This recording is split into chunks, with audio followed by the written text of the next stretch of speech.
Para presentarme un poco, yo diría primero profesionalmente que estoy en 3 ramas distintas, que serían la crítica de cine, la academia y la comunicación. Las 2 primeras tienen más que ver con el cine. Yo soy profesor aquí en la Universidad de Navarra y también soy investigador en cine. Hice una tesis sobre cine japonés y a raíz de ahí empecé a hacer investigación y análisis fílmico y también a dar clases como profesor. Y luego estoy en otra, algunos la consideran un poco una rama opuesta, que sería la crítica de cine. Tengo una revista online que se llama El Antepenúltimo Mohicano y ahí hacemos pues crítica, cobertura de festivales, podcast o lo que se nos ponga un poco por delante. Y luego personalmente mi relación con el cine, pues bueno, una relación ya de muchos años.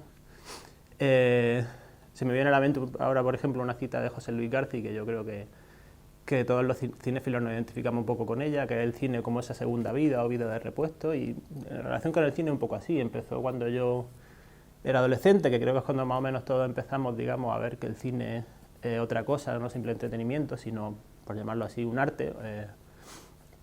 Y empecé, pues bueno, por donde empezamos todos, por directores como John Ford, como Hitchcock, como Woody Allen, y luego mi relación con el cine, o más bien lo que busco en el cine, ha ido cambiando mucho con los años. Y yo diría que ahora, así como idea muy general, aunque esto le doy muchas vueltas, me interesa el cine como posibilidad o como un espacio que pueda habitarse, ¿no? Como el cine que nos deje un espacio en el que nosotros podamos, entre comillas, sentarnos con los personajes. Y eso incumbe a muchos tipos de películas, ¿no? Una de las cosas que he ido desechando es la distinción que se suele hacer entre cine comercial y cine de autor, porque ya no creo en ellas. Creo en buenas películas y malas películas que aprovechan o no sus capacidades cinematográficas.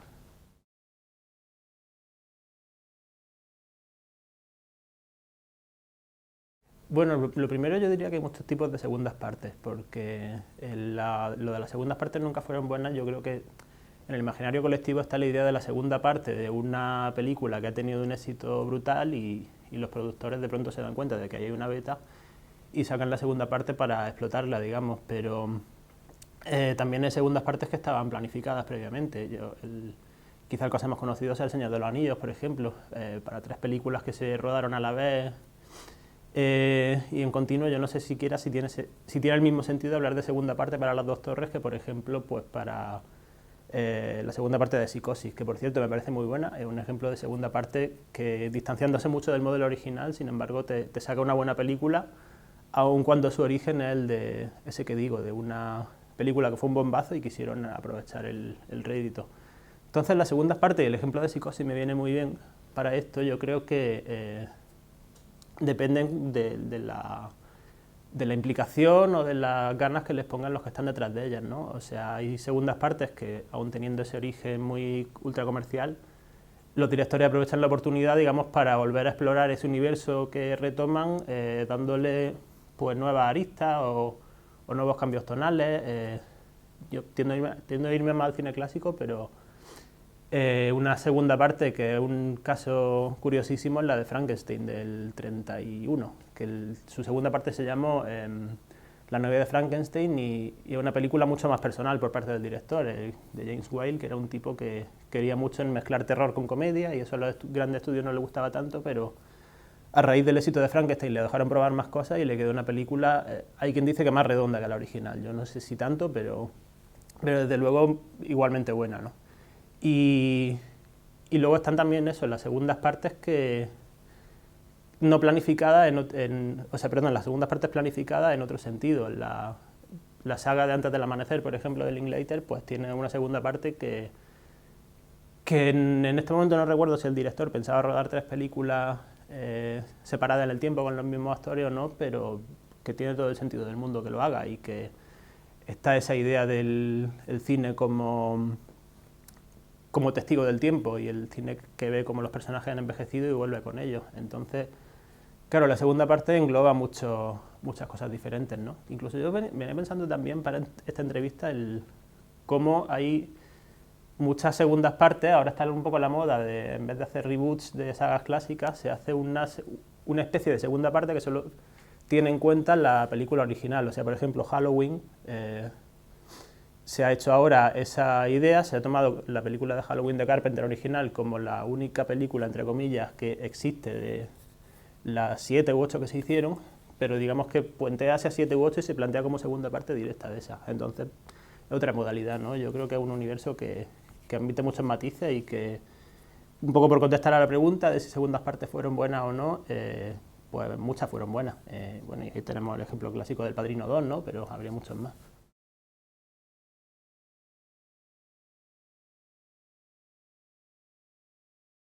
Yo creo que una segunda parte no tiene que ser, no tiene que estar planificada necesariamente para que sea buena. Que además eso es un tipo de cine en el que yo también creo mucho, ¿no? El cine, digamos que siempre va un poco abierto a lo que se va encontrando por el camino.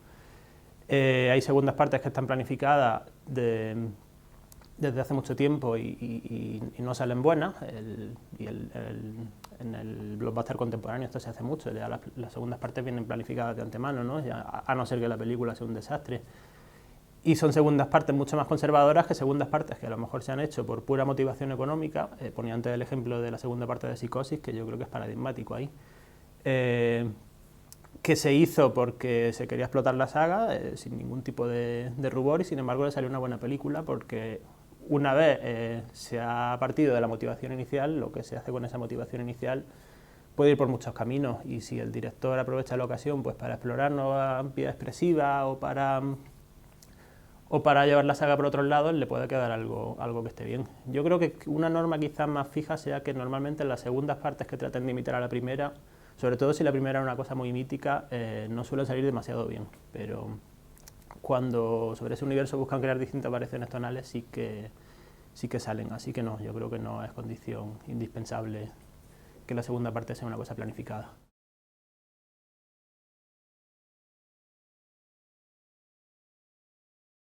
Sí, yo diría que sí, o sea, aunque sea porque con las segundas partes pasa un poco como con los géneros, ¿no? Que al final, ya sea una saga o una película de mucho éxito, ya sea un género cinematográfico, lo que te crea son una serie de convenciones visuales, convenciones narrativas que tú heredas y con las que puedes jugar, ¿no? Y ese juego con la repetición, pero con ciertas alteraciones de lo que te ha dado lo que sería la entrega madre, digamos, a veces da lugar a cosas muy interesantes, ¿no? O sea, por ejemplo, hablaba antes de la saga Halloween, pues el... em, bueno, aquí nos metemos más en el terreno del remake, pero podría ser aplicable a las secuelas, porque quiero decir, Rob Zombie hizo, eso sí fue un remake con su secuela de la película original de Halloween y jugaba mucho, digamos, con los elementos del universo original de Halloween, ¿no? Con el asesino de la máscara, con el tema de la oscuridad, con la motivación del personaje y veías que a esas cosas le iba dando pequeños cambios, pequeñas variaciones o grandes variaciones que jugaban mucho, digamos, con lo mismo que juegan los géneros, ¿no? Que es con que el público conoce lo que hay de antemano, porque ha visto las películas, y aprecia ese juego de expectativa o ese juego de variaciones. Entonces, por ese lado sí, digamos que, por decirlo de otro modo, la secuela con lo que te trabaja es con una limitación previamente dada, que es el tener que ceñirte a un universo temático y visual, pero sin embargo dentro de esa limitación tú puedes encontrar nuevos caminos, ¿no? Dentro de esa matriz que te han dado.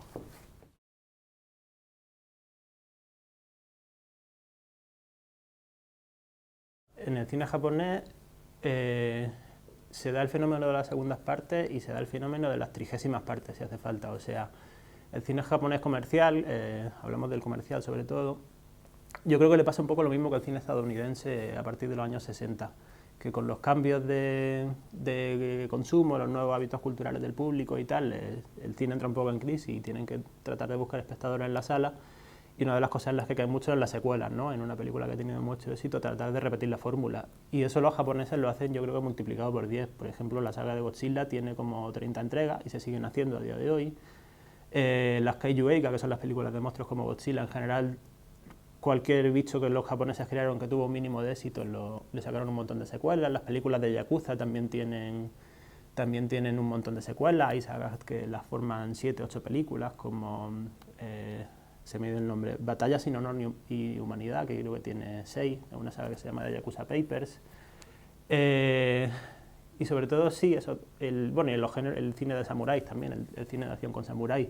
Los géneros populares en Japón se abonan al fenómeno de la secuela, ya no solo de la segunda parte, digo, sino de la sexta, la séptima o la 30ª, si hace falta, yo creo que más que los estadounidenses. Y hay muchos estudiosos del cine japonés que dicen que en general el público japonés tolera mejor la repetición que el público occidental, porque digamos que su forma de ver el cine es un poco menos narrativa y un poco más formalista, por así decirlo, y le interesa mucho la idea de que es muy propia de lo que hablábamos de las secuelas, ¿no? De cómo con lo mismo, con muchos elementos comunes, va haciendo cosas un poco distintas, va variando un poco con lo que estás trabajando.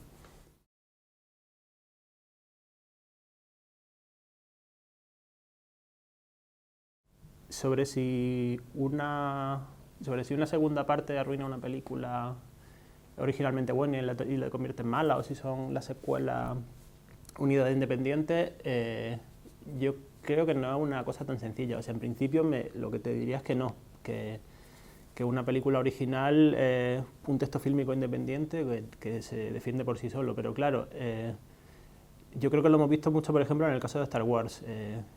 Hay películas, determinadas películas sobre todo, quizás no sea tan común que más que una película crean un universo temático o un universo ficcional, mejor dicho. Y el caso de Star Wars quizás sea el más paradigmático, es decir, Star Wars ya no es solo una película que es la original de George Lucas de los años 70, sino algo que, digamos, afectivamente inquiere mucho al fan que ha crecido con ella y al fan que la ha visto y que, digamos, que se mina con lupa cada nueva entrega.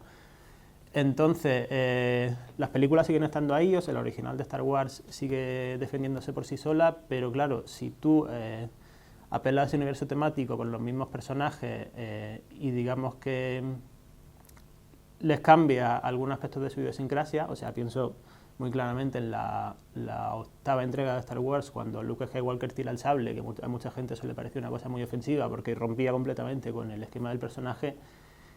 Es inevitable, digamos, que tu relación con la película original cambie, porque digamos que te están transformando un personaje con el que se ha establecido una relación como muy, muy emocional, ¿no? Entonces, yo diría que la respuesta sería,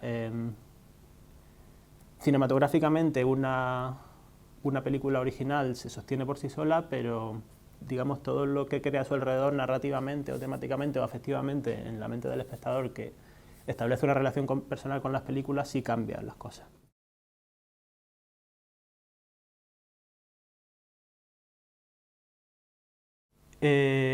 Bueno, yo creo que las segundas partes pueden ser ejercicios interesantes, ¿no? Por lo que decía, por cómo un director de pronto aplica su visión personal sobre un universo que ya le viene dado previamente.